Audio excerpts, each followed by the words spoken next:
exactly know what they are. That's why I'll probably Ooh, forget I the have name. this tree in my yard too. It has the acorns on it. Or not acorns, but whatever they are. Prairie ecosystems are unique because they don't have trees.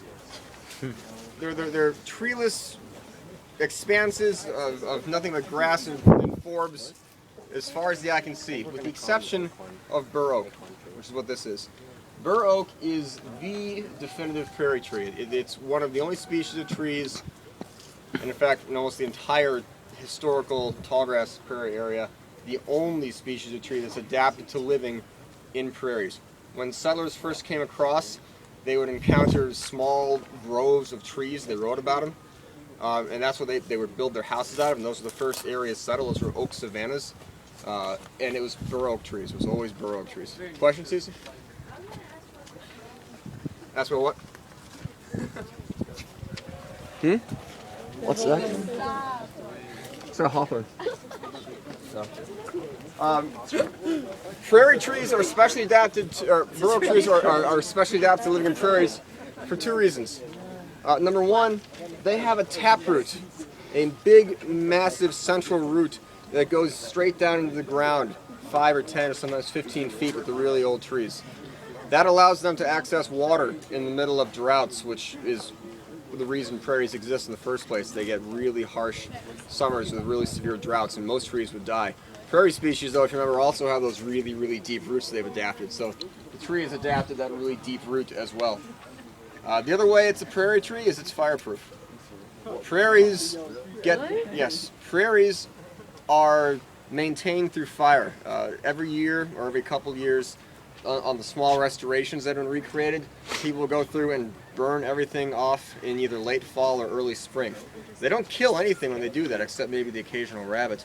The plants themselves will rejuvenate. Their growing end is actually below ground, so the fire doesn't hurt them at all. And the next year, they'll have new growth. Fire actually means you'll have a better growing year the following growing season than they did in the past. So, one sec. The prairie we were out at yesterday, that got burned in the spring.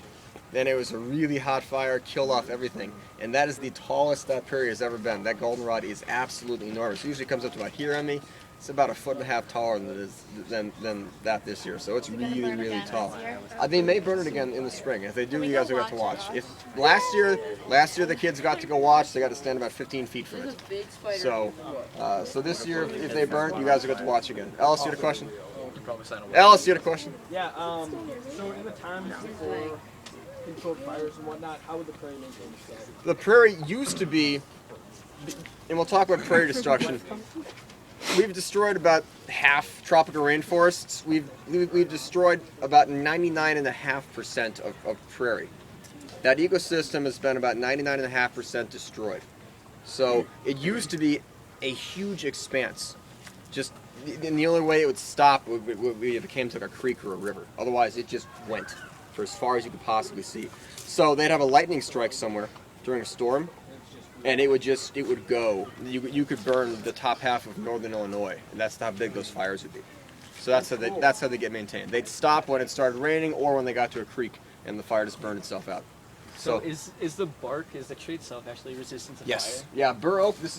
You get a real hard, thick, corky bark as the tree gets older, and it'll actually resist a fire. Prairie fires sweep through real fast. They don't get real hot because there's a really small fuel load. It's just grass. They're not burning wood. They're just burning grass, so it goes through real fast.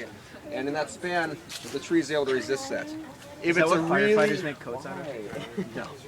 If it's a really young tree, it may be only a year or two, then the tree will get burned down to the ground, but it'll reshoot the next year, just like prairie plants will. So that's why it's a good prairie tree. And it's the only tree that will grow in prairies long term. How long does it take, like, if it gets burned down to grow something like this? This tree is about as old as the school is, I guarantee it. Bur oaks and most oaks are very slow growing. This tree, if left alone, will grow for about 250 years. Okay, So oaks live a very long time, and bur oaks especially get massive, absolutely massive. They get huge. So this guy is nowhere near full grown. I got a spider on your leg. Good. Easiest way to ID bur oak is take a look at the acorn. It's the only acorn that's fuzzy. And then if you pull off a leaf, it doesn't look anything like those maple leaves. It's taller than it is wide. Maple leaves are kind of fat. It's a smooth edge. It's got lots of lobes, and it's rounded. It doesn't look anything like your maple trees. So it's very, very different. Yeah, so that's your bur oak. All right. Next, we got this guy right here.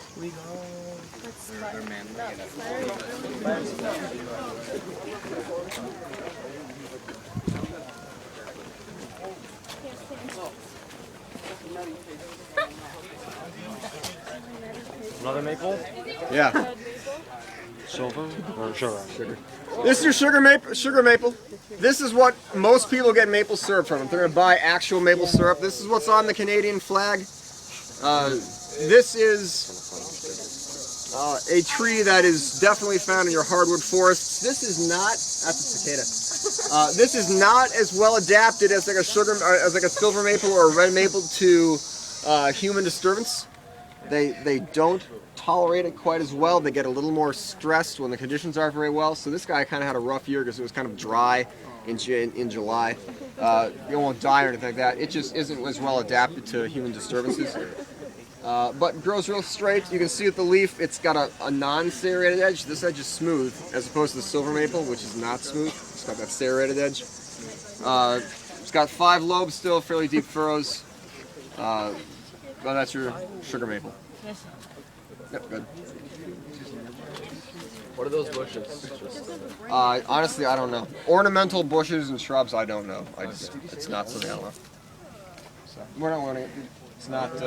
You don't find them in ecosystems. You know, they're purely for decoration. So to tell it apart from the silver maple, these has the leaves.